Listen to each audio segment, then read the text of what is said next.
Technology and media commentators in Europe. He's also the associate editor of the London office of Breitbart.com. His writing has appeared in The Telegraph, The Wall Street Journal, The Times, Wired, The Observer, The Spectator, Business Insider, Attitude, The Catholic Herald, and many other publications. He appears regularly on television and radio discussing society, media, politics, and of course technology. In 2011, he founded the online tabloid magazine The Kernel, which covered internet and pop culture, and sold that to the Daily Dot Media in January of 2014. He's a regular speaker on the technology circuit and was twice named one of the 100 most influential people in Britain's digital economy by Wired.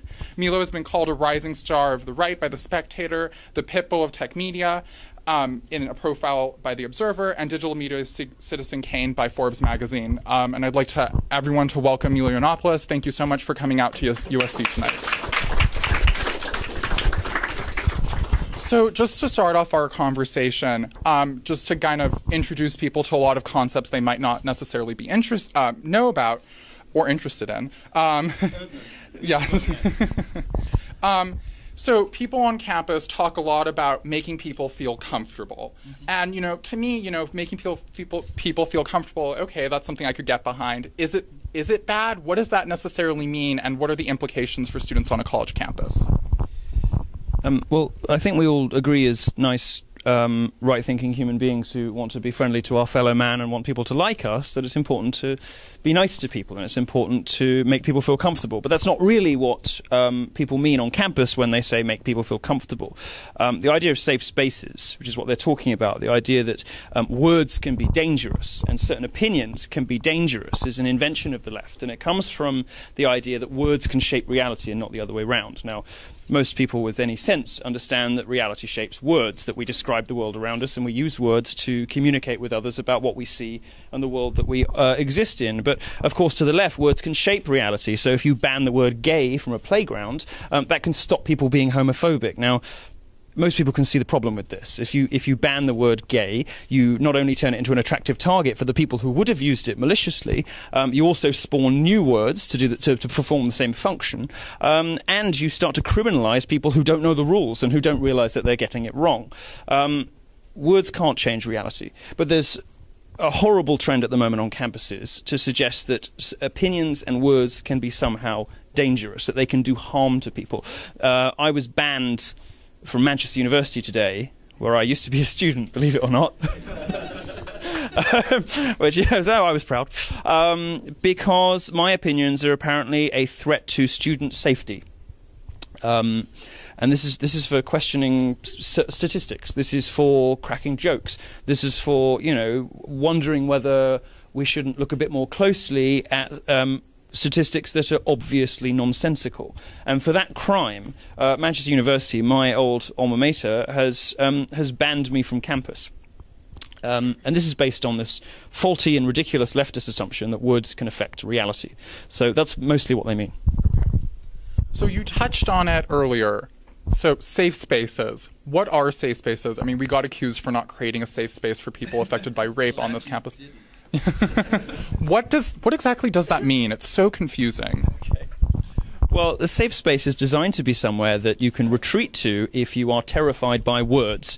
Now, these safe spaces take a variety of forms. For example, one of them, I think, at Oberlin, I think it was Oberlin, when Christina Hoff Sommers from the American Enterprise Institute spoke at Oberlin. She had a safe space created for students who were traumatized by her mere presence, by the presence of this, this sort of middle-aged feminist academic. There were people who considered that she was a threat to the safety of campus. And so they had a room with bean bags and videos of puppies and various other things that would make people feel comforted and safe because they were scared about words. Now, actually what we know from cognitive science is that not only is this stuff ridiculous and not only is it profoundly anti-intellectual, it's antithetical to the purpose of university, to insulate people from new ideas and from new thoughts, but also it's the worst way to help people who have trauma. Because if you have post-traumatic stress disorder, or if you are a rape victim, the best way for you to deal with that, and this holds for almost every victim, is to confront that problem, to not avoid mentions of of it, because the longer you avoid mentions of it, the more the longer the trauma gets drawn out. If you have post-traumatic stress disorder, what most responsible psychiatrists will tell you to do is expose yourself little by little to reminders of the trauma so you can get over it. I think most of us with common sense understand that, but used as a political weapon, safe spaces are a way of toxifying certain opinions. If you are conservative, you will be used to having your opinions branded evil. You will be used to leftists characterizing your different vision of the way the world ought to be organized as morally defective. If you think that the relationship of the individual to the state should be something other than it is, you will be spoken of in terms of a heretic. Now, safe spaces are a way of insinuating that certain speakers have poisonous, toxic, ugly, evil ideas, and that it is justifiable and desirable to have a space to save oneself from those ideas. It's preposterous. Thank you. Okay, so moving on. We hear a lot about triggers. I don't want to be triggered. Don't trigger me. Please give me a trigger warning. So what the hell is a trigger warning? And can you please give us an example of a trigger? Thank you. I always thought the NRA's Twitter feed should have trigger warning on it. Trigger warning. Well, a trigger warning is just another invention of the left, which believes that language can shape reality, that wants to insulate people from different ideas, wants to get people out of having to challenge themselves. Some students are demanding trigger warnings on course texts. What it basically means is you'll get a warning, a sticker on the front of the book, or a disclaimer at the beginning of the essay saying, this contains the following things, and if you don't like any of those things, you may wish to opt out of reading it. Now, this is a problem for a couple of reasons. My basic response to this is anybody who demands a trigger warning should be immediately expelled. They have demonstrated that they are incapable of completing the requirements of their course. They're at a university whose purpose is to broaden their horizons. What they've instead done is chosen to use sort of slippery and unnecessary tactics based on dodgy cognitive science to suggest that people cannot be exposed to certain ideas because they would be so hurtful or traumatic or difficult for them to deal with that it will cause them permanent psychological scarring or damage. Now, all of this is nonsense, but it's used, of course, as a political weapon, not to ban all texts, but to ban certain texts. It's used to put some people on a sort of privileged pedestal where they never have to come into contact with ideas that upset them. Now, trigger warnings are problematic in the language of the left for two main reasons. One is that by the time you've said warning this contains rape, you've already said rape. Trigger warnings don't work because they are themselves self-defeating. And the second reason, of course, is that we are here in universities. I've dropped out of university twice, so I'm a terrible role model. Don't do what I do. But I dropped out of Manchester and then out of Cambridge, and I'm sure Cambridge will ban me soon. The point of being here, the reason that you're here, and the reason I was briefly at two universities, is to expand your horizons. The reason you're here is to learn about the world and be challenged and to test what you think you know against other people's, the strongest version of other arguments. And if your thesis still stands after all of that, then you can be relatively confident in it. That's impossible in an environment where anything can be called problematic, anything can be called triggering, where people who very often have not really experienced very much in the way of trauma nonetheless pretend that certain texts, they simply can't go anywhere near. And as I said earlier, this runs contrary to everything we know about how to treat victims of trauma. Okay. So we've kind of covered the bases. We've looked at the things that SJW's social justice warriors are using against people on campuses. Yes, there's a lot of terminology. How has this terminology and how has this culture infiltrated the internet, which has long been thought of as something that's isolated from the world, and now we're seeing a lot of these principles showing up there. How are they showing up, and what effect is it going to have on others? Well, I'll take the second part first. It's going to have a huge effect because it's in places like this that the thought leaders of the future are being grown, if you like. And this is a particularly diseased petri dish at the moment, the American education system, and in England too. It is being retarded by, substances in the petri dish that are hindering growth, hindering academic intellectual growth. There are things like safe spaces and trigger warnings. Now, the thing about the internet that you've got to learn, which is what I've been reporting on, I suppose, for the last few years.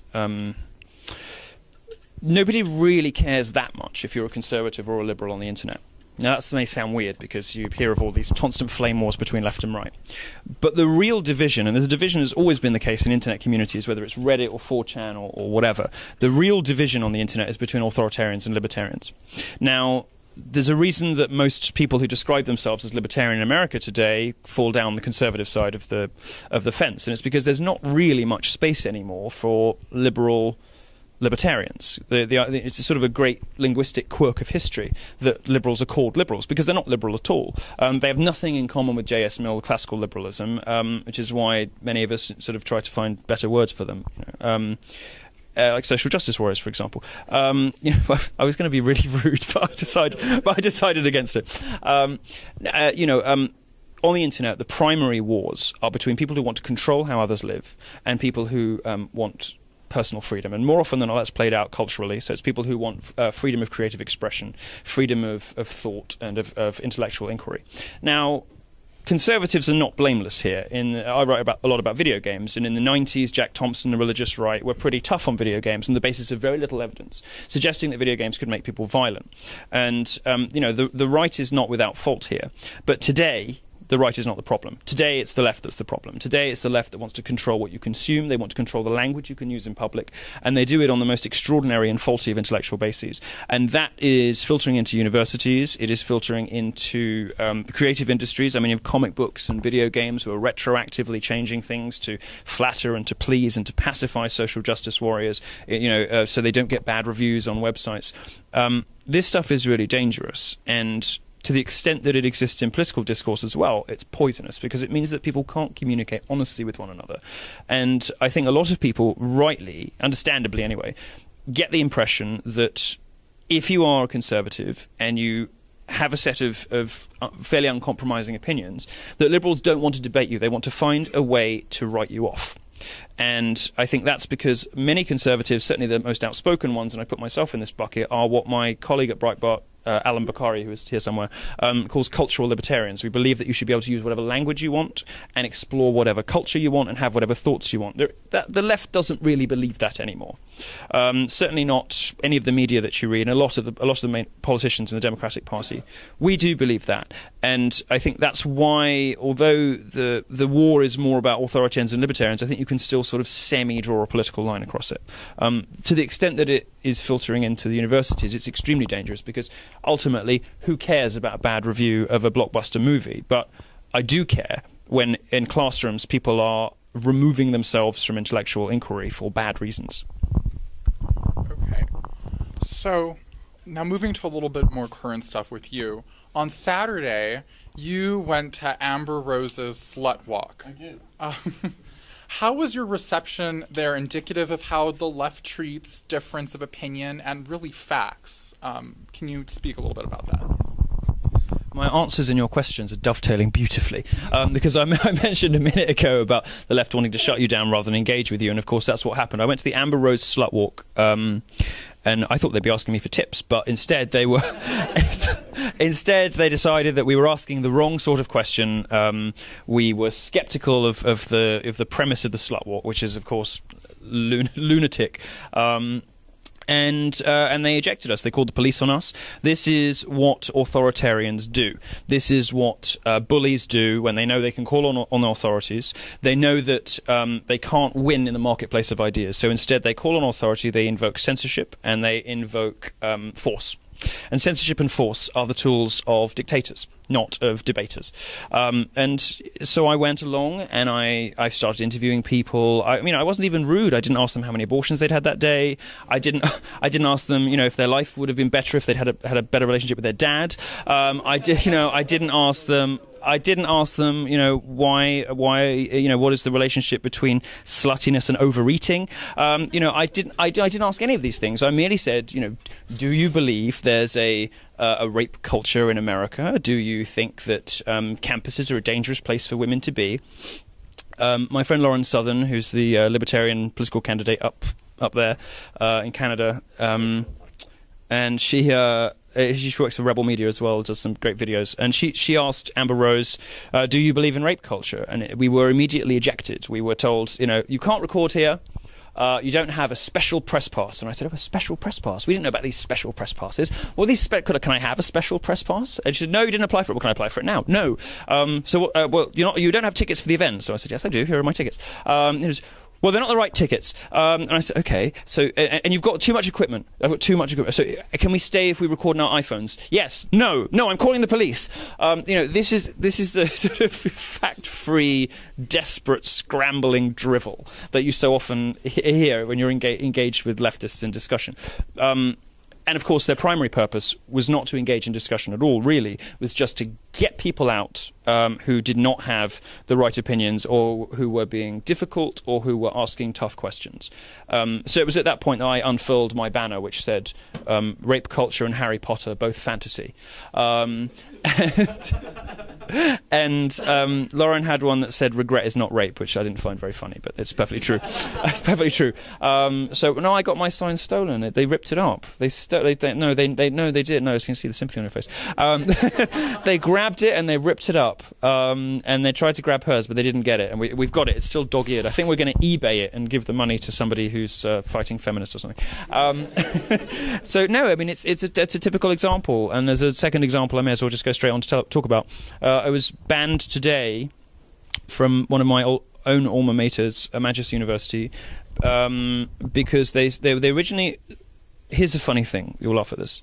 The title of the debate, for which both speakers have now been banned, censored from campus, was, "Does feminism have a free speech problem?" That was the title of our debate. Does feminism have a free speech problem?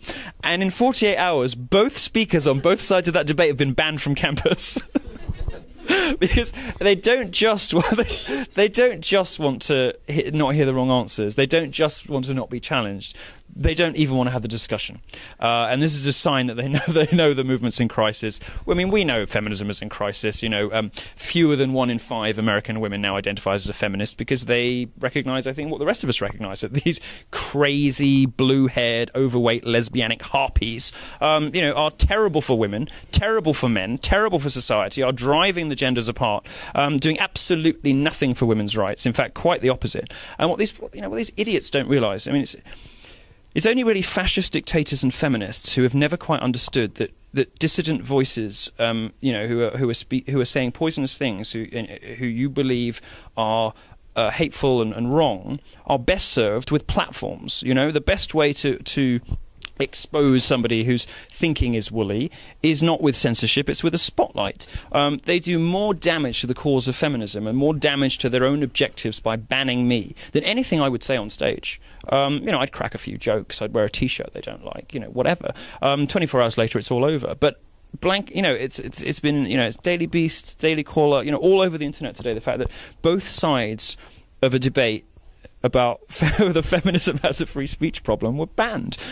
This really tells you all you need to know about the tactics of the left, tells you all you need to know about how they make arguments. What they try to do is remove and discredit speakers, and I didn't really talk much about the discrediting, but this is where the misogynist, sexist, bigoted, transphobic, all of these words come from. They're attempts to scare and intimidate people and drive them out of the discussion.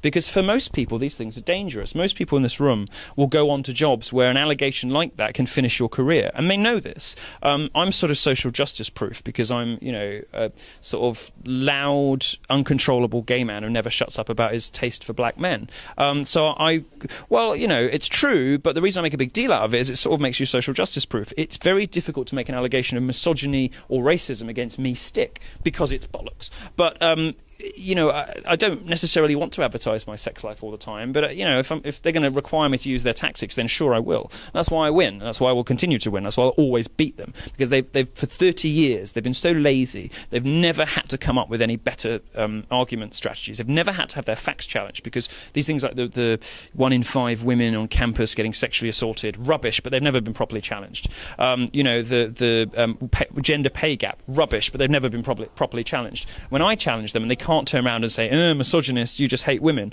because it just doesn't fly with me, because it's so obviously and plainly untrue. They just don't know how to deal with it. So the only response is get him out of here. Okay, so moving... Sorry, that was a bit long. No, it's okay, don't worry.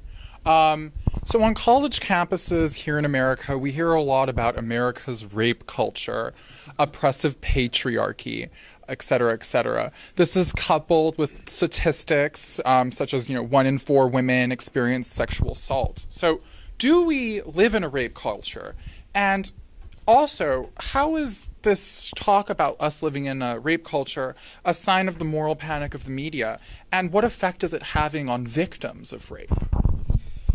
No, we don't live in a rape culture. Some of us wish we did, but we don't. And it's the patriarchy is a fiction. There's an extent to which the patriarchy is a true thing, which is that men build most of the best stuff. Sorry, no offense, but it's true. Men get us to the moon, men build the internet, men build roofs and floors and drive oil trucks and their steeplejacks, all the stuff women don't want to do that we never hear clamour for gender equality in. Men do all the hard work, men do all of the smartest work. And it's... There are all sorts of reasons for that. This is not a function of a sinister force in society known as the patriarchy. This is not a function of centuries of oppression of women. Sure, there was a time up until perhaps relatively recently where women didn't have equality of opportunity and access to certain things. That, for the most part, in America has been fixed. In fact, the pendulum has swung a little bit too far the other way in many respects, and certainly in education institutions. The rape culture stuff is extraordinary. So the slut walk, for example, I was there, and the turnout was terrible. They told us that 6,000 people had registered for tickets, and probably 300 showed up. A day and a half later. Yeah, 300 of the worst ones. The fattest, most naked, most sort of strident loons. People say, "Is there a rape culture in America?" Yes, and it's really bad. And how has it personally affected you? I can't walk down the street without getting harassed. It's like, you're 300 pounds. Like, who are you trying to kid? These people are like, my clothes should not make me a sexual object of men's attention. You're in nipple tassels. Obviously you want to have sex with somebody. Anyway, these people are crazy. But 300 of them, some Amber Rose fans and the most hardcore lunatics show up. But a day and a half later, I read in Time magazine on the website, I read that 15,000 people had showed up to support Amber Rose's brave fight against the patriarchy and rape culture. I'm thinking to myself, hang on a minute, I was there. I can tell the difference between 300 and 15,000. So I call this journalist out on Twitter, and she starts sort of blathering and all the rest of it. She does admit she's wrong. The 15,000 in the copy changes to thousands, which is still wrong. And then she sort of does what liberals always do, which is bluster, play the victim, and then do a heel spin. And, I'm sorry, but she's talking to a gay man. No one can do a heel spin like me. Just sort of like, that's it, I'm going for dinner. And I'm like, no, hang on a minute. That's not good enough. This is wrong. Your facts are wrong. Address this. Account for yourself. And, of course, they never will. But this is how statistics like, the 1 in 5... women will be the object of whatever. This is how they take hold, because they become memes, they become received wisdom, sort of accepted wisdom. And who wants to be the guy to question it? I don't want to. I have turned into that guy, but nobody wants to. I am the guy now, but nobody wants to be the man who says, "Hang on a minute, 1 in 5 women no, come on, where does this come from?" And people like Christina Hofsummers do all the hard work on this. She goes back and looks at the studies, and I'm really just sort of standing on this work of serious people. I've got license to do it because they can't call me a misogynist, and they can't say that I hate women, because frankly I don't care. I'm not going to want to have sex with you whatever size you are. I don't want to have sex with you, however much of a slut you are. It's just not going to wash. So, so they can't use those arguments on me. But these memes that get established about the patriarchy come from sloppy reporting. And the reason I gave the slutwalk example is it's a perfect example of something that would have gone unchallenged if I hadn't called her. I could spend all day, every day, calling up liberal lies that support the narrative that men are evil and defective. Feminists see no irony in criticizing people for their skin color, their sexuality, or their gender. They see no irony in discriminating against straight white men, or against white men generally, because they're moving on now. The gays are the next target. because we're not allies enough, because if we express racial preference on Grindr, we're racist. I did a column about this. I said, my Grindr column says no whites, am I racist? And none of them would answer me. Like, I couldn't get an answer. I emailed 20 intersectional feminists, and I said my Grindr profile says blacks only, am I racist? And they wouldn't answer.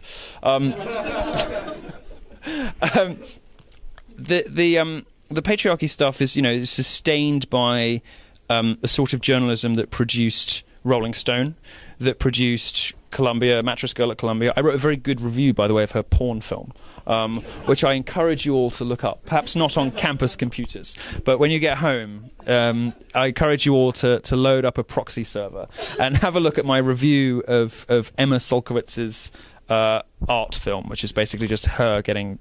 Well, I'll let you look it up.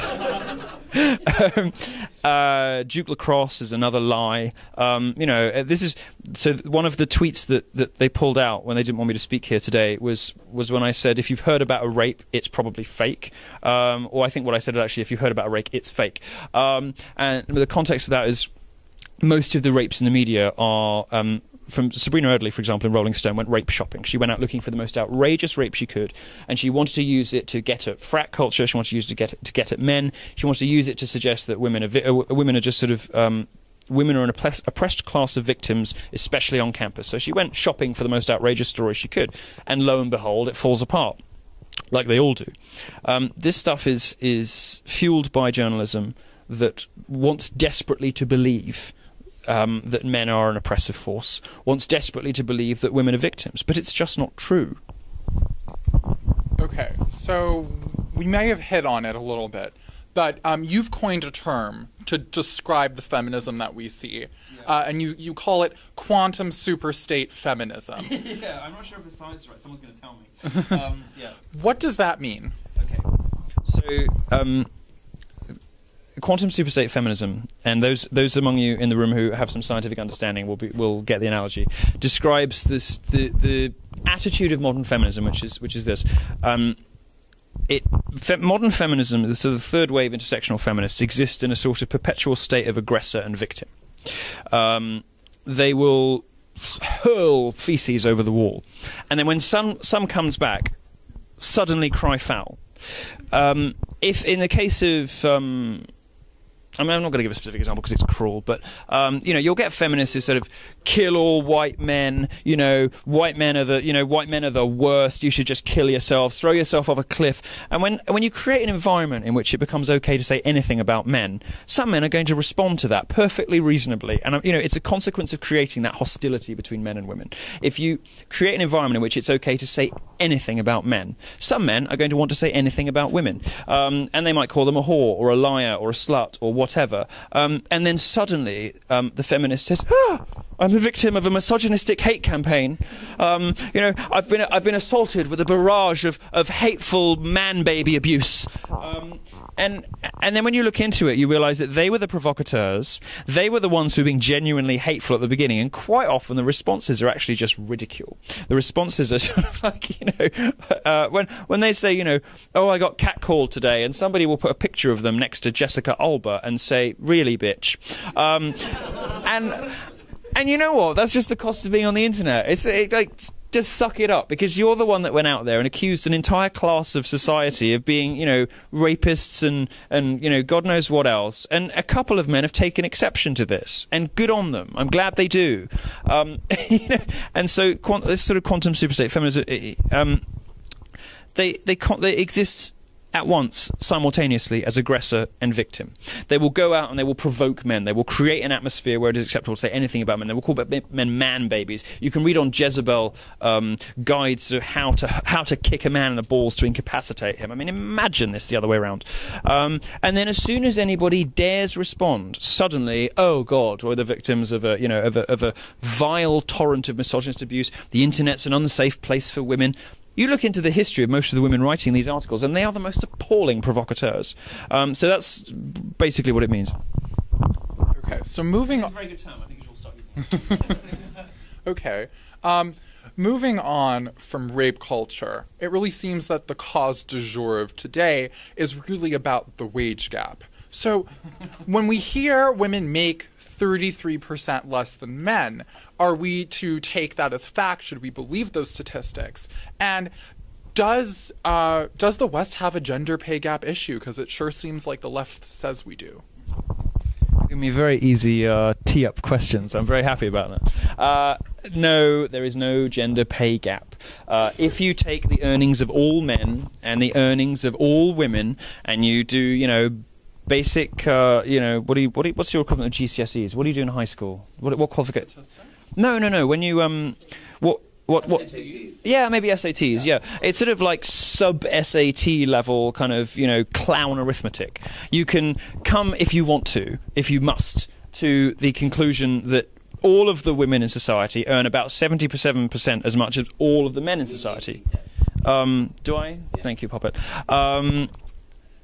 Actually, this bears no relation to reality. What most people hear, women earn 77 cents to the dollar, what they're thinking is, I'm going to get paid 77 cents for a man's pound. That's against the law. You can't do that. It doesn't happen. What happens is that women make different life choices. Some women work part-time. Women very often, irrespective of children, women take longer holidays. They don't put in the same hours. They don't work as hard. They don't work as long. It's just a reality. If women don't like it, they should work more. It's a consequence of sort of babyish, childish arithmetic designed to match a preordained conclusion. And there's no configuration of the work environment that cannot produce those figures if you really want it to. Now, you can do this for anything, and today I did. So some of you will have seen my column today, in which I talk about what I consider to be a great social wrong that we must all work to right, which is the journalism pay gap. It's the gap between what conservative journalists earn and what liberal journalists earn. Now, I've used feminist arithmetic to perform the same analysis on journalism as they do on gender. And I've found that according to Pew, I've looked at Pew statistics about how many journalists are liberals, all of them. How many are undecided? Well, that probably means they're sort of somewhere between Stalin and Lenin, so we'll put them in with the left. People who describe themselves as moderate, same. People who don't know, same. And what we get is 75%, basically 75% liberals, and 25% who are brave enough to call themselves conservatives, which is probably, I don't know. We'll take those figures. Then you multiply, the average, the median income of a journalist by the number of journalists working today. You get two figures: the amount that liberal journalists earn in total, and the amount that conservative journalists earn in total, and then you divide them. And what you discover, which is exactly how the wage gap is constructed. And what you discover when you do that is that conservatives earn 33 cents for every liberal dollar. It is really the most harrowing social injustice of our time. I feel very personally victimized by this. Actually, I have to admit, I look at my bank balance and I don't see the problem. But if I could be earning 77% more, sure, I'll take it. 68, no, wait, 60, whatever. So, I did the maths at home. Anyway, so 33 cents conservative journalists earn to the liberal dollar. Obviously, that's preposterous, right? It's a ridiculous thing. Average journalists, independently of their politics, working at a publication will earn about the same in about the same job. All things considered, that's precisely the problem with the wage gap.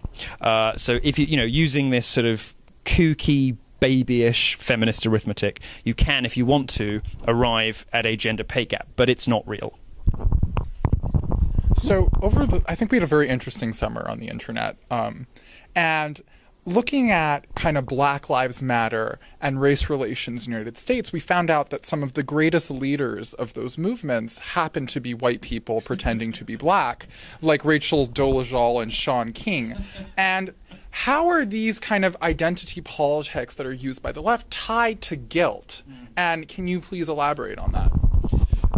Well, there's something wrong with Black Lives Matter, and the way it seems to be that they can't really find very many authentic black leaders for the movement. I mean, Shaun King has investigated Shaun King and found Shaun King innocent, according to the Daily Kos. So we need to let that one go, because apparently he's thrown his mum under the bus. He said 30 years ago my mum was a whore, and she had sex with somebody else who wasn't the man on my birth certificate, and I don't know anything about this man. I don't know who he is. I don't know what his name is. I don't know where he lives. All I know is he's definitely black.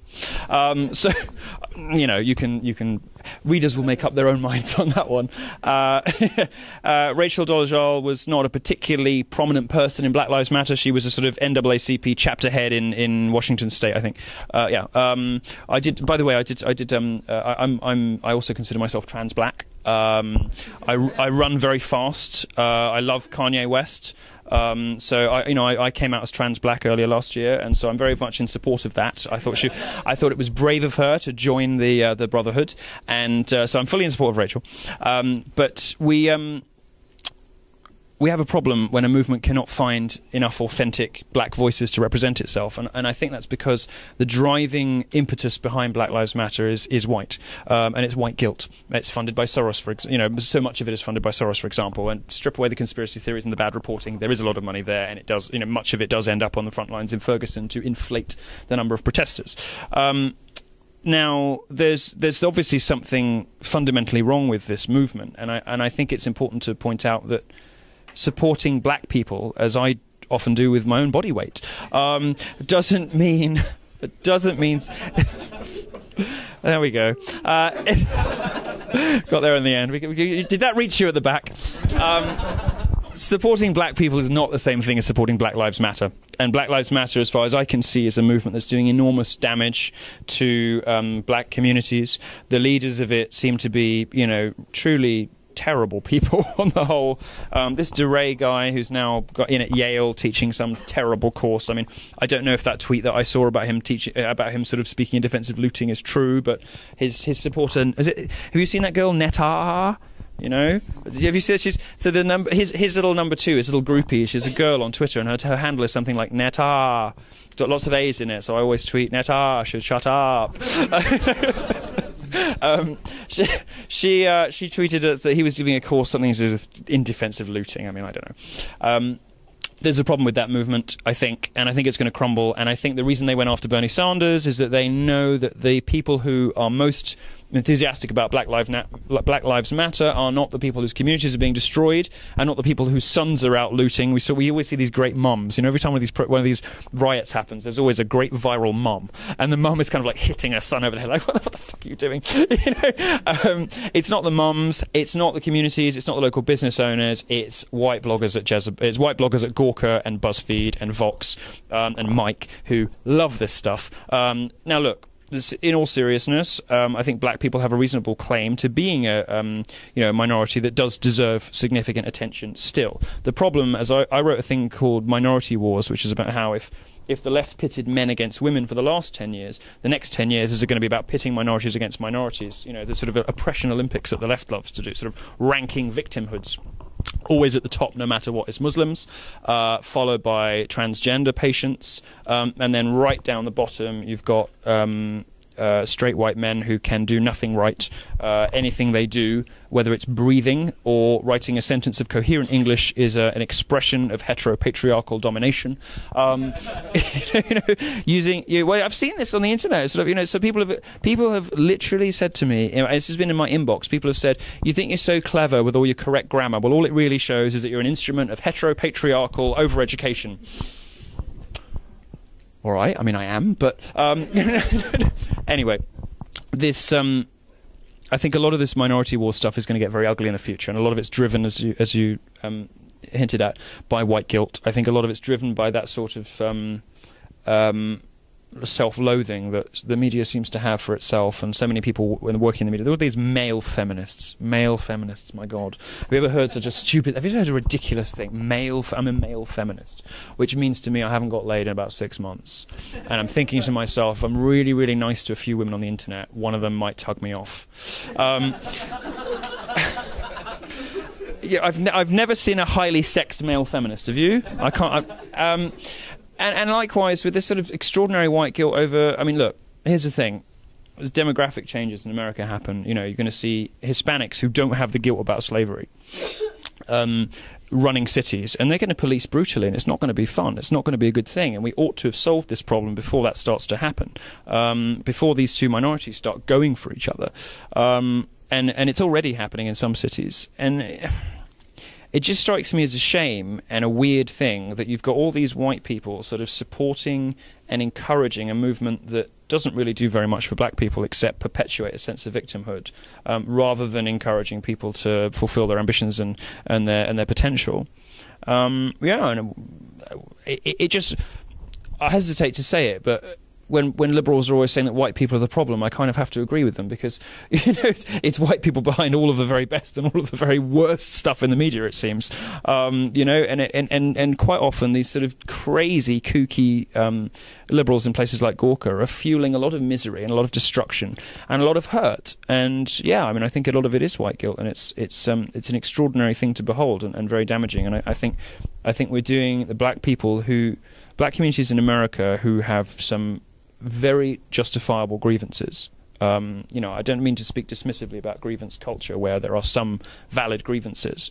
They have some perfectly valid complaints about all sorts of things, and not having those complaints addressed, because all we're talking about is, all the media is doing is making excuses for thugs breaking in and stealing plasma TVs. This is not what we should be focusing on if we want to make our cities better.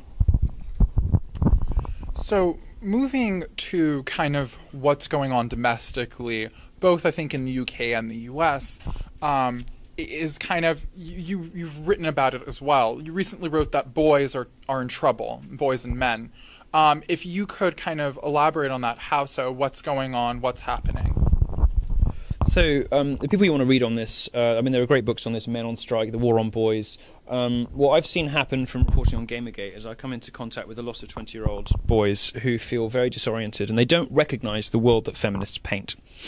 Feminists say that men have all these structural advantages and all the rest of it, and even my generation, it might have been true. I'm 30 now, and I'm thinking to myself, did I experience any oppression or discrimination on the basis of being a man? No, and it's a bit ridiculous to pretend I did. But just 10 years younger, and I think men are having very different experiences. They're being sorry, it's very hot in here. They're being I'm wearing a jacket. Men are being, is it 1 in 7 American boys on some kind of psychotropic drug in school because they're held up to female standards of behavior? Marking criteria are changing to suit the way that women learn and not men, with a more emphasis on coursework because women don't perform as well in exams, with the result that more women are going to university, they're getting higher grades, more are graduating, and a Cornell study in 2015 which showed that women going for STEM jobs, jobs in science, technology, education, science, technology, and maths and whatever, have a 2-to-1 advantage just for being women, applying for academic jobs in those fields. The idea that society is somehow engineered in a man's favour is totally wrong-headed now. And it's happened very quickly, it's happened very fast. I understand why 30 and 40-year-old feminists who've been fighting for women's equality all their lives find that a ridiculous claim. I get it. I totally understand. But the reality is, young men today do not recognise the world that these bitter 35-year-olds who create the headlines about, the evils of straight white men, and it's all, BuzzFeed is basically staffed by sort of bitter 35-year-olds lecturing 20-year-olds about how to behave. These 20-year-olds don't recognise the world that BuzzFeed is describing. They don't recognise the world that Vox and Gawker are describing. They don't recognise the world that Obama is describing. They don't recognise the need for Title IX. What they see is that they arrive at university and they're subjected to compulsory consent classes, the underlying message of which is you're all rapists. They're constantly ridiculed in the media, constantly dumbed down, with the result of what I called the Sexodus in a big 2-parter, which was very widely read and well received, which my friend Martin is turning into a book. The former editor of Loaded is the Lads Mag in the UK. He's turning it into a book, with the result that the Sexodus is happening, and it's the exodus of men from sexual relationships, the exodus of men from bothering to engage with women at all. And as ever, the excesses of modern feminism are hitting women the hardest, because there's this sort of old sexist trope about women who are single in their 30s go a bit crazy, and those of us who are gay and are surrounded by a lot of women know this to be true, although we even I can't say that without with total impunity.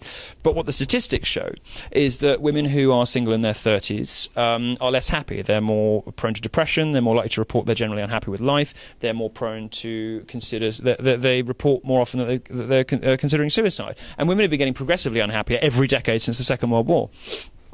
Some of this stuff, you wouldn't know if you only read the New York Times and Gawker.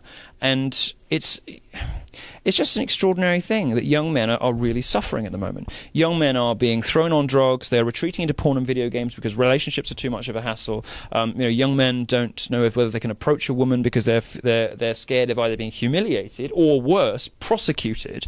For some kind of unwanted advance. Universities are reclassifying unwanted sexual advances, which means walking up to somebody in a club and saying, "Can I buy you a drink?" effectively, and maybe putting your hand on their elbow, who cares, as sexual assault.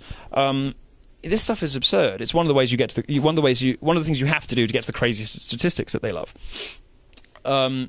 But young boys are really suffering, and there are people. I went on Joe Rogan's podcast. Some of you will know Joe Rogan, and his response is, "Well, I don't care about these men. They're pussies. Men should man up." And I don't agree. I think that common human decency and Christian charity teach us the strong should protect the weak, and that extends to men who don't have the same social confidence that some of us do.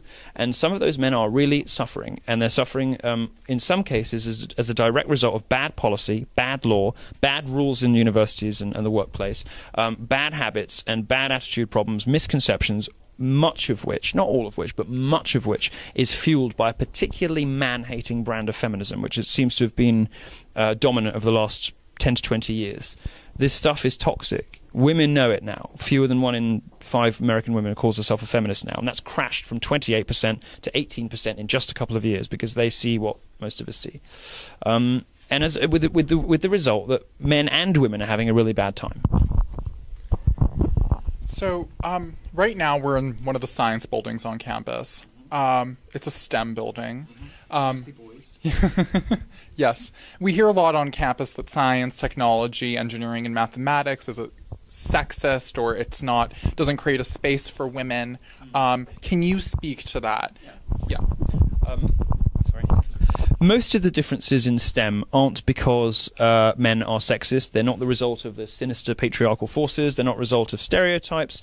And some of you are not going to like this. The majority of the reason why science subjects, which require very high IQs, and IQ is not a perfect measure of anything, it does bias towards certain groups in certain ways, but IQ tests function very similarly to a lot of the high-level maths and physics, astrophysics, all the kind of stuff that is really required in STEM. One of the reasons why there aren't more women in these subjects is there aren't enough smart women. Now, I just want to make a few caveats here so you understand what I'm trying to say. I'm not saying that women are stupider than men, but IQ, which we'll take as a reasonable measure of intelligence. Look, it's not perfect. Lots of people don't like it, but it correlates very closely to performance in certain disciplines, and it does predict performance in certain exams and in certain professions reasonably well. IQ is distributed differently between the sexes. Women tend to cluster around the mean. There are more men with higher IQs, and some of these subjects require very, very high IQs. Now, it's not to say that men have a monopoly on intelligence per se. Women are far better at other kinds of intelligence, the sort of communicative, empathetic, connective tissue intelligence, much, much better. They leave men in the dust, and women are much better all-rounders. Some of the basis for this is genetic, which again is a no-no for feminists. They will not accept that anything has anything to do with genetics or the brain. It must all be the result of social conditioning. Some of it is genetic. Men have this specific kind of intelligence that leads to some high prestige jobs like physicist or philosopher or mathematician or whatever. More men have higher IQ. So when you run the numbers, if somebody has the higher someone's IQ, the more likely it is that they're a man. Now that's an uncomfortable fact. It's something that people don't like to talk about too much, but it's something for which the science is relatively uncontested. We pretty much know this. When you see feminists complaining that women drop out of chess clubs at the age of 12, they sometimes say, well, it's all equal until 12, and then, boys start getting sexist and excluding women, and all the girls drop out of chess club. Well, the girls drop out of chess club because of puberty, because their brains start changing, because they have different interests, they have different priorities, and because after the age of 15, male and female brains start to develop differently, and men just have, again, this is a very controversial point, but you can read up and make your own minds up on the basis of the studies that I include in my columns. Men specialize particularly good at the specific kind of intelligence that it takes to succeed in STEM subjects. To claim that gender differences are the result of sexism, are the result of stereotypes. You would have to explain why women dominate biology. You'd have to explain why women dominate veterinary science. There are things that women have chosen to do that they completely beat men at. They totally wipe the floor with us, and it's very often a function of women's choice. If you look at science subjects in the developing world, Pakistan or some Eastern European countries, you'll see an almost even gender split, because women have to do those subjects to raise themselves out of poverty. You go to the more developed countries, Norway, Sweden, US, UK, you'll see that the number of women crashing, because given all of the available options, women don't choose to do those subjects. And the standard of those subjects, as taught in universities, is higher. That's why there are differences between men and women in the sciences. It's got nothing to do with sexism. So bringing it back to the United States, so you recently said that the United States is really following the lead of like socialist European style politics, and I think that a lot of us in this very strongly. Huh? I put that very strongly. Yeah, and I think a lot of us in this room can really agree to that. We're seeing things changing, and we're seeing our country become a lot more like the countries in Europe. How is this a bad thing, and what is it a sign of? Well, I said on the Rogan show, I think that's putting it quite strongly, but I think what I said on the Rogan show is that as my colleague James Delingpole wrote, we've seen your future and we know it doesn't work. We know that socialised healthcare is a mess and a disaster. We know that circumscribing this idea of free speech with dozens of caveats leaves the acceptable boundaries of speech to be really quite narrow. We know that when the Overton window is narrowed and shifted, that it becomes quite difficult to tell the truth. And there's something wrong in a society where telling the truth can get you into trouble. Men are the people who really suffer from this. Men, there are true facts that men cannot say because they'll lose their jobs. And some of them have to do with sexism, some of them have to do with the pay gap, rape statistics, whatever. It shouldn't be professionally disastrous to explore facts. This is what happens when the Overton window, that the boundaries of acceptable discourse are narrowed and shifted. And this is what has happened in Europe because we don't have the First Amendment.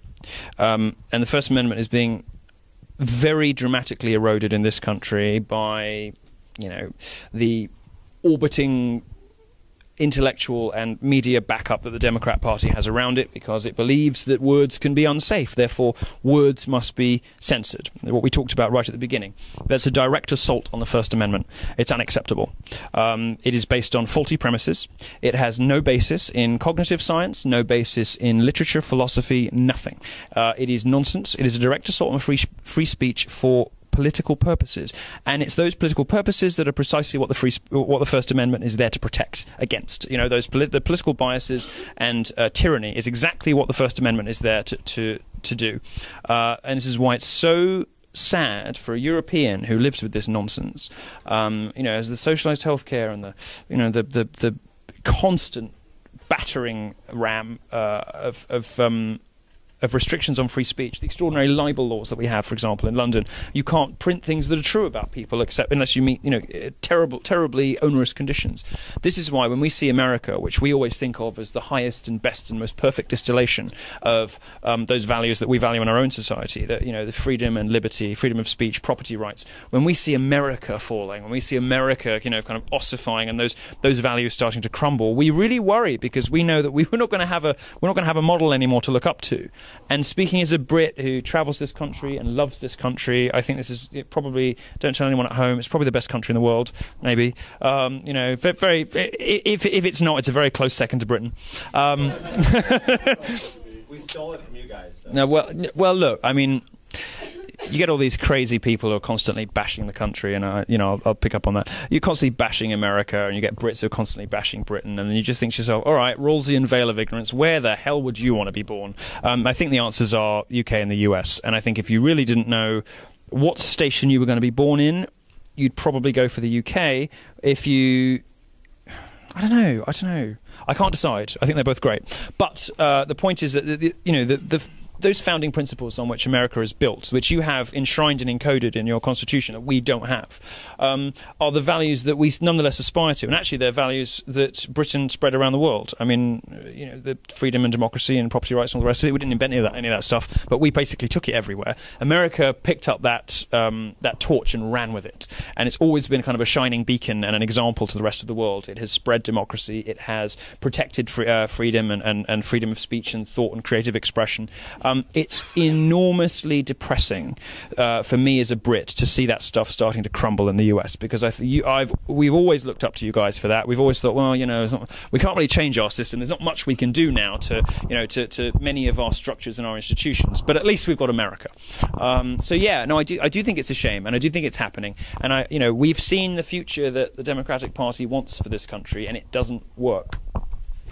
Okay, so before I turn it over to the audience for some questions, I want to play a little bit of a game, and it's something I like to call Teach Us Your Talent. Okay. I really don't have any interesting talents. No, don't worry, no. Maybe later. The talent... I've seen your clips online. We've all watched them, and you're very good at being able to kind of shut down someone trying to attack you verbally in a conversation, or trying to twist your arguments. Teach us one thing that you recommend, that's because it happens all the time on campuses. Okay, just 1 point. Yes, suck dick.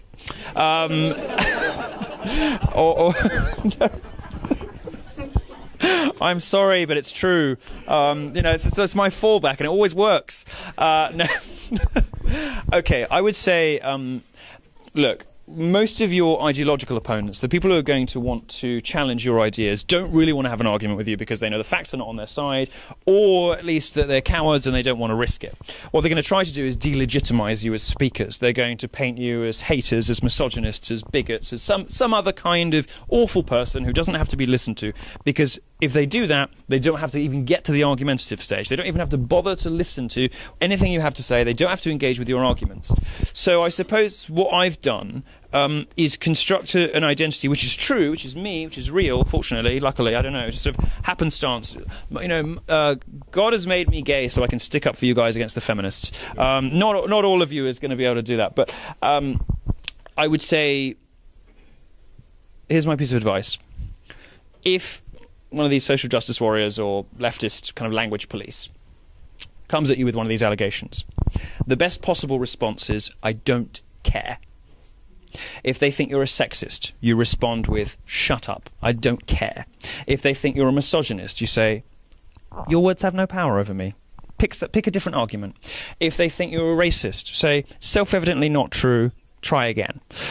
Nothing bad happens if you ignore these allegations, because they're not really, they're not assessments of your character.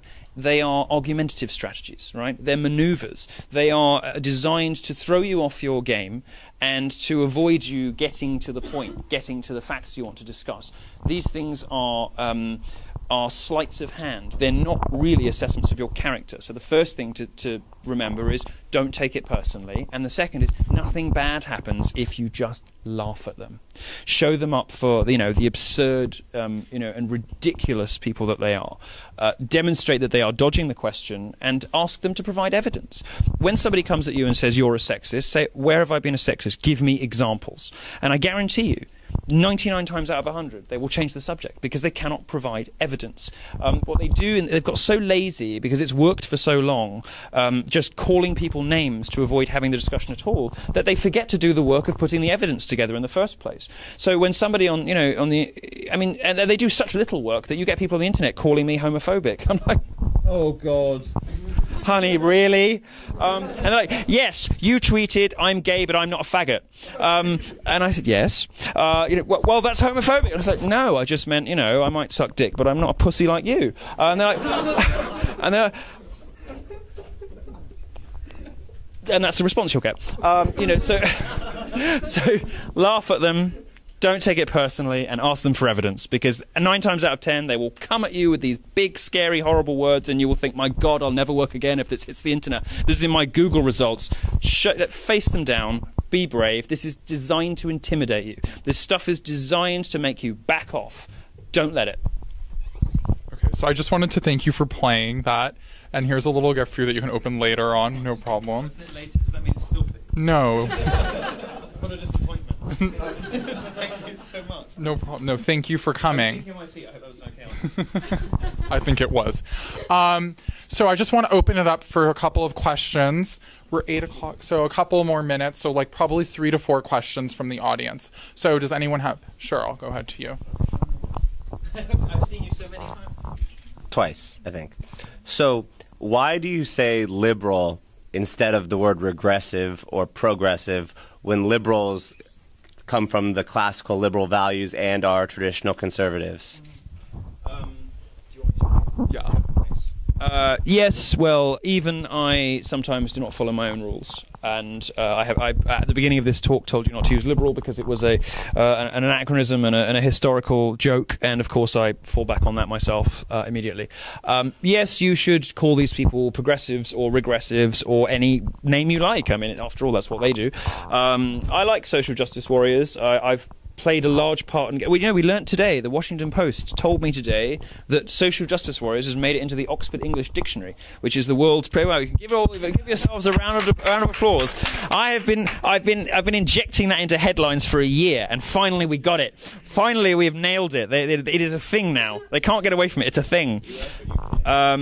Oxford is in England. Oh, I wouldn't know about the American one. I mean, it's a weird, bizarre, bastardized version of the language. I have no clue, but it's totally bizarre rules and ridiculous words for things. What the hell is a faucet? What do you call a faucet? A tap. Oh. It's a tap because it's a tap. I mean, it's a tap. Where does faucet even come from? I mean, what kind of word? It's a tap. No, it's like you tap a well, like you tap a reservoir, right? That's why it's called a tap. What the hell is a faucet? Anyway, sidewalk, I understand. We call it a pavement. What else? Anyway, you know all this stuff. Yes, you should call them names, and you should call them social justice warriors because it really annoys them. And they've tried but failed to reclaim it, like queer or whatever. They've tried to say, oh, let's use it as a badge of pride, except they don't really have their heart's not really in it. So it hasn't worked, and they hate being called social justice warriors. And it is a nice and appropriate label for them when you're speaking about cultural issues. More broadly speaking, so I think it was on the Dave Rubin show, I think, which I did this week. The full show will be out on Friday morning, which is very good. You should watch it. He's been speaking to people like Sam Harris and Majid Nawaz. Both of them are great, and they're trying to sort of get regressive in the public lexicon. I think ordinary people are pretty sick of the absurdity of liberals being called liberals and their illiberal behaviour. So yes, by all means, pick another word. They can't bear being called names. Like any bully, they don't like being bullied, and like anyone with a particular argumentative strategy, they hate it being turned back on them. This is Alinsky. What is this? Which Alinsky rule is this? Yeah. This is their own. They turn their own rules against them, make them live by their own standards, and if they want to call you names, then come up with names of your own because it will do you no harm. Well, I guess you can just hold it. Yeah, sure. Okay. Over there. I can do it. Do it. Go ahead. I can pick people who look nice. Yeah. Hi. So I'm a big fan. I'll preface it with that. Oh, stop it. Stop it. You're embarrassing me. Could you carry on before the question? Like, why do you like me so much? Actually, my mom read your review of Emma Silkowitz's sex. Oh, God. That was never intended for anyone's parents. I never meant for anyone's mom to read that. Oh, God. Can I write your mum a note of apology? Yeah, that was okay. directed to you. And you can... Okay, thank you. But, okay, so in your article, I forget what day it was, the one, the smartest people in the world are men. That one. Yeah. Okay, so you say that schools shouldn't necessarily push girls into going into STEM fields because in a free economy they will make their own choices. Yes. If cultural libertarianism holds, Mm-hmm. and it's sort of like the progression of capitalism, Mm-hmm. like the basis of capitalism is making sure that every agent sort of like has like the right background to make choices. Mm-hmm. Don't you Meritocracy think, and equality of access, yeah? yes, Yeah. but don't you think that like some educational systems are still like not at a university level, but at a younger age, do sort of push girls into expressing expressing their feelings, focusing on I think. Yeah, sure. So the question was basically, I said in my piece about, men being smarter, which is a horrible oversimplification. So read the whole piece. And men being disproportionately represented in STEM fields. The question was, fine, meritocracy is good, but aren't there places where women still aren't being given equal opportunities and are being pushed into subjects that they may have a potential to be a scientist, for example, and they get encouraged to do something else? Yes, I don't think it really happens at the university level because women are so over-catered for and pandered to. Like gays, frankly, it's absurdity that women are considered a minority group. It's remarkable. I mean, I don't know how you guys have pulled it off, but well done. 51% of the population, and you've managed to cast yourself as a minority group. I'm so jealous. But I've got other things. But there is a problem, I think, at what you would call high school level, and we would call secondary school level. Yes. And I'll be the first one to admit that. I think that some teachers are, probably lazy, and a lot of teachers are of a very poor quality and don't understand the sciences themselves. It's easy for them to be lazy, and they think, well, boys will always look after themselves. They'll, get into this stuff naturally. They don't necessarily always tell women that you can, if you want to, be an astrophysicist, and if you're smart enough, you should have the opportunity to do that. Yeah, there may be some residual problems in secondary education. You call it high school, I think. Yeah, probably. Yeah, back? Yes. Just a quick question with regards to free speech and the arrest of Bahar Mustafa. Oh God. Yeah. Okay. I'm very reluctant. Do you want? Shall I just riff on that? Yeah. Okay.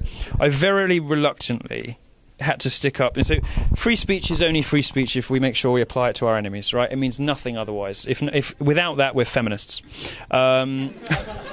Who demand the right to say "my pussy, my choice," but if you dare call them a whore, you are, the marker of the end of Western civilization. That's called hypocrisy, and it's called privilege. Free speech means nothing if we don't apply it across the board. And so, a horrible, toxic, nasty, piss stain of a woman called Bahar Mustafa, who tweeted "kill all white men," who excluded men from her conferences at school, who's a publicly funded diversity officer at a London university. One of the most deplorable and disgusting human beings I think I've ever had the misfortune of reporting on, got arrested for tweets where she was saying, if people get killed, they had it coming, and kill all white men. And I had to very reluctantly say, do you know what? She shouldn't be arrested. This is wrong. I took pleasure, like everybody else, in seeing her get her comeuppance. I loved seeing her become the victim of precisely the rules she's been subjecting other people to. It gave me enormous pleasure to see, the chickens come home to roost, and this language policing finally getting round to a lefty. Finally, at last, we got somebody who was not just arrested but charged for, hateful. Was it malicious under the Malicious Communications Act? This is what Orwellian shit we have in Europe. Just Malicious Communications Act, which basically means mean tweets. I mean, it was 1988, so they didn't have Twitter then, but now it means mean tweets. You get prosecuted under the Malicious Communications Act these days is because you told somebody to go fuck themselves on the internet and they reported you to the police. This is how bad it is in Europe. Don't go this way, please. As she got arrested, I wrote a column saying, this is not the case. We've got to, and this plays into the slutwalk stuff and me being banned from Manchester. We've got to provide not just a platform for people that we despise, but a spotlight, because it's only by shining the bright, clear sunlight of truth on terrible people that they expose themselves. Liberals want conservatives to shut up. They're constantly trying to silence us. They're constantly trying to say that we're bigots and other kinds of awful people, so they don't have to listen to our arguments. My response to this is conservatives should ask liberals to keep talking, because the more they talk, the more they expose themselves. And the more they speak, the more normal people realise that there is nothing in this wage gap nonsense. There's nothing in this ridiculous lies about sexual assault on campus. There's nothing in many of the other things they claim. I don't want Bahar Mustafa, this awful woman, to go to prison. I want her to have a newspaper column, because I want people to see just what kind of toxic, miserable, bitter, unpleasant ideology leads people to say that stuff, and I want people to find it appalling, and I want people to run away screaming from it. Fortunately, the rest of the media agrees with me, and it seems to give it seems to give poisonous feminist columns every day, with the result that women and men are all abandoning feminism. So I'm happy about that, at least, because I think it's, as long as we have our opposition in the strongest possible terms and we're still winning, we can be sure that we're doing the right thing. But Bahar Mustafa should never have been arrested. It's absolutely absurd to arrest people for mean tweets. And I don't want to live in a world where the state has a role in regulating speech, anyone's speech, about anything. I mean, my God, I'd never stop answering the door to the police. But of all people, I should be careful about this stuff, I know. But, I never want anyone like that ever to be arrested, unless they actually make a sincere incitement to violence, which I don't believe she did. Thank you.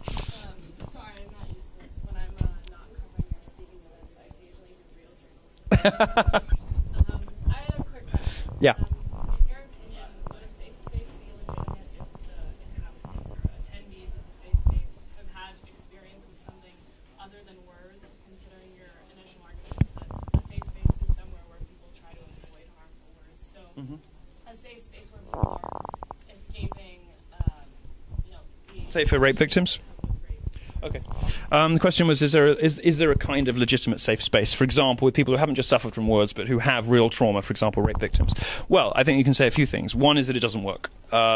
Everybody's entitled to deal with their own trauma in the way they see fit. If somebody doesn't want to encounter words that might trigger their previous experiences, they don't have to go and listen to speakers who are going to talk about rape and talk about sexual assault. So often the problem with this stuff is that people want safe spaces and trigger warnings inflicted on events that never called for them because nobody there was worried about these things. It's a very simple way to avoid being triggered, which is, don't go to the speech. I think it's a problem that if you're talking about physical safe spaces for speeches and things, I think they're preposterous. Just don't go to the talk. If you don't want to hear me say that you're peddling nonsense statistics on campus, just don't be in this room at this time. It's not hard.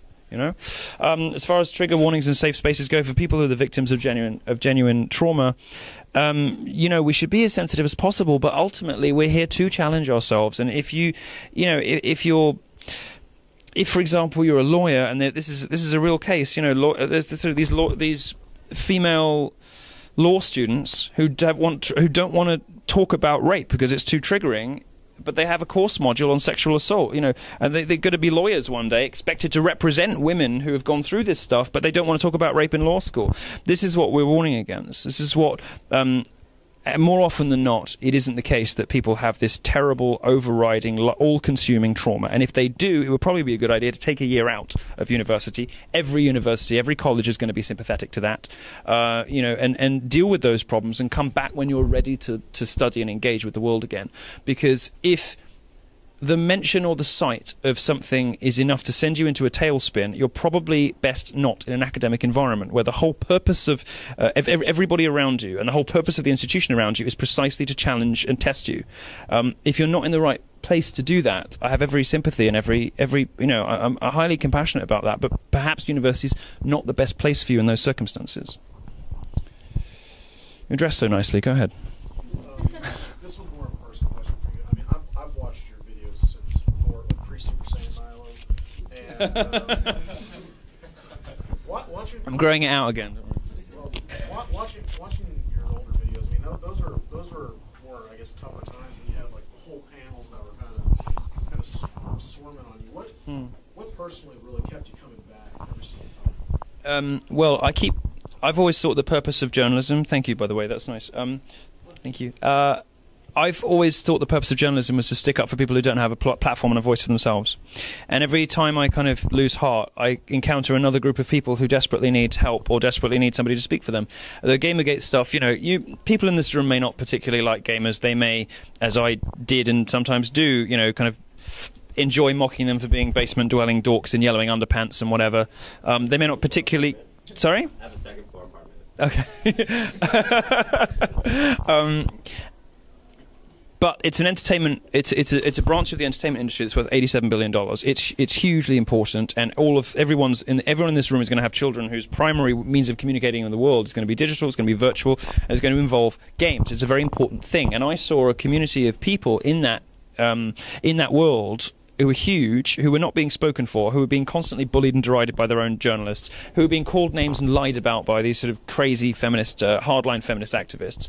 And I thought, well, look, if I'm in a position, as I'm very lucky to be, where I can stick up for these people, particularly if nobody else is going to do it, because I like to take on hard cases, I like to take on difficult things I like to stick up for people that nobody else wants to talk about, and I like to talk about things that I like to go there, to break taboos and to speak about subjects that nobody else really wants to deal with. And so it's quite easy for me, being a journalist like that, because people will approach me all the time with groups of people who are not being catered to and are not being spoken for.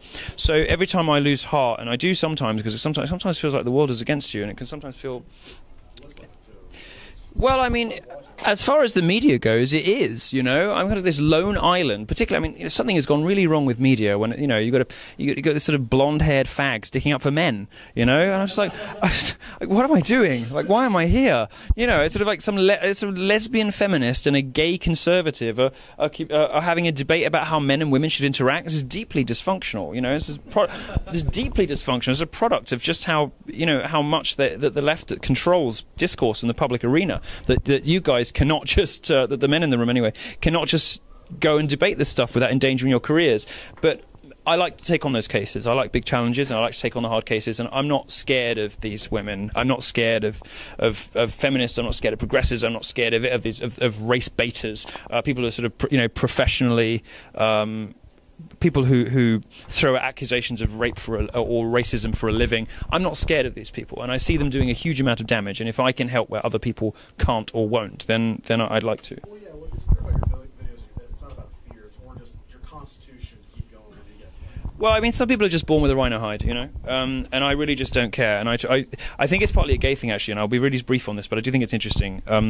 When you grow up sort of realizing you have to play a slightly different role with different people, and you have to sort of calm it down or in some circumstances, and you realize that actually everybody's doing that all the time. And when you realize that everybody is constantly wearing masks and everybody is constantly sort of putting their appropriate face on for different circumstances, it becomes very difficult to take any of the world seriously, because you realize everyone's just playing all the time. And that's where the ironic detachment of camp culture comes from. And if you get that early, you realise actually that nothing really matters that much, and everybody's just playing anyway, and it becomes very difficult to take anything seriously. So, if you have a rhino hide and a healthy, ironic detachment from life, I think you can. Some would say detachment from reality. I think it's easier to do this stuff and not get scared and not get browbeaten, because you realise, tomorrow's another day. The first time I ever got called a racist on live TV, it was scary. I thought, "Fuck, is this it?" And I just sort of looked at them and went, "No, I'm not." My dating history looks like a Benetton catalogue. You might not have this in America, but basically, the Benetton in Europe is famous for having a sort of multicolored models. So my dating history looks like a Benetton catalogue, and he just sort of lost the debate in that instant. And I realised that the best way to go for these people is to call them out on these big names and do it with humour and charm and likability, because they are very often earnest, angry, horrible people who do not have any of those things: charm, likability, or humour. And they're all quite powerful weapons against the sort of against humourless, earnest authoritarians. So if you can be charming and witty and funny, you are 70% of the way to winning. So we're going to do one more question. Okay.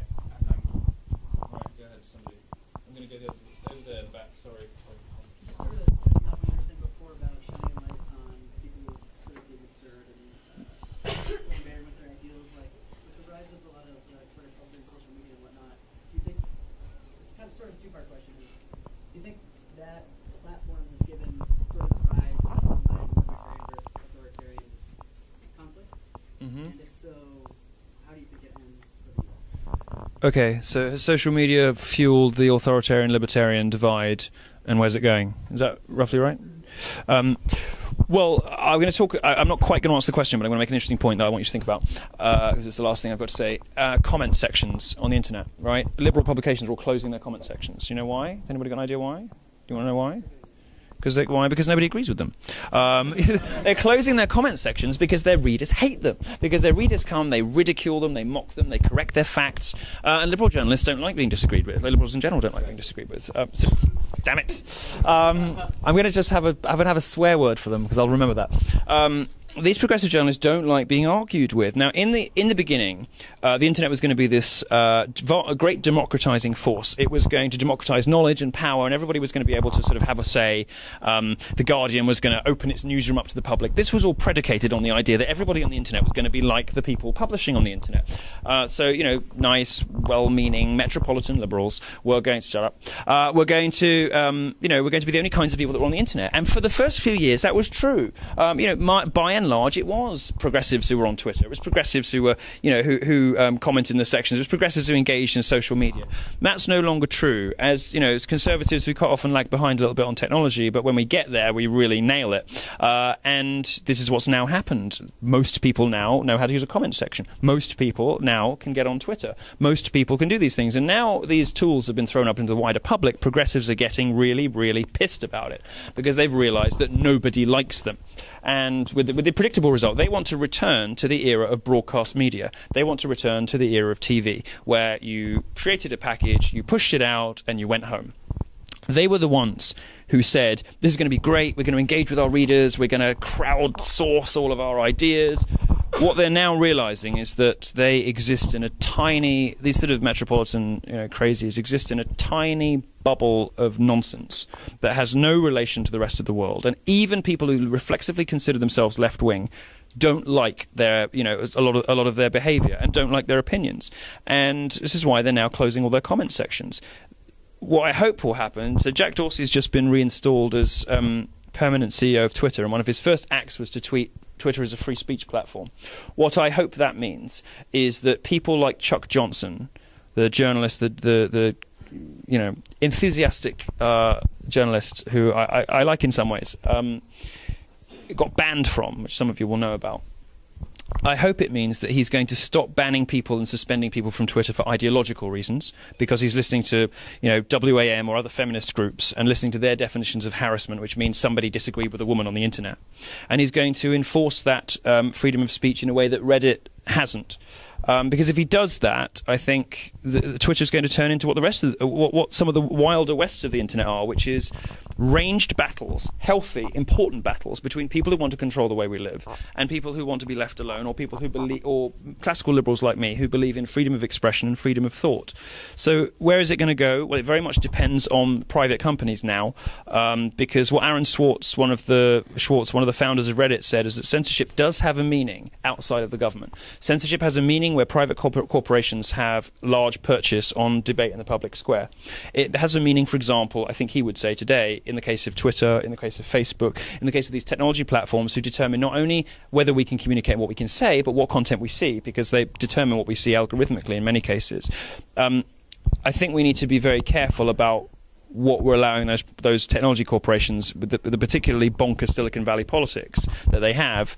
We have to be careful with what we allow them to do and make the case as strongly as possible every day for free, full, unfettered expression. Make the case for the First Amendment. Make the case for free speech in its rawest form. Sometimes it's ugly. Sometimes it's abusive. Sometimes it's horrible. But at its best, the internet is a platform that enables people to discuss anything, any way they want, without limits on the language that can be used, without limits on the resources that they can reach for, and without limits on the subjects they can discuss. That's an extraordinarily brilliant thing, and it's something that any lover of freedom and the First Amendment and free speech should be trying to defend. And so where's it going to go? I don't know. It depends very much on the trajectory of private corporations in Silicon Valley and their economic imperatives. What I hope will happen is that they will realize the only way to truly monetize their platforms is to enforce free, full, open communication.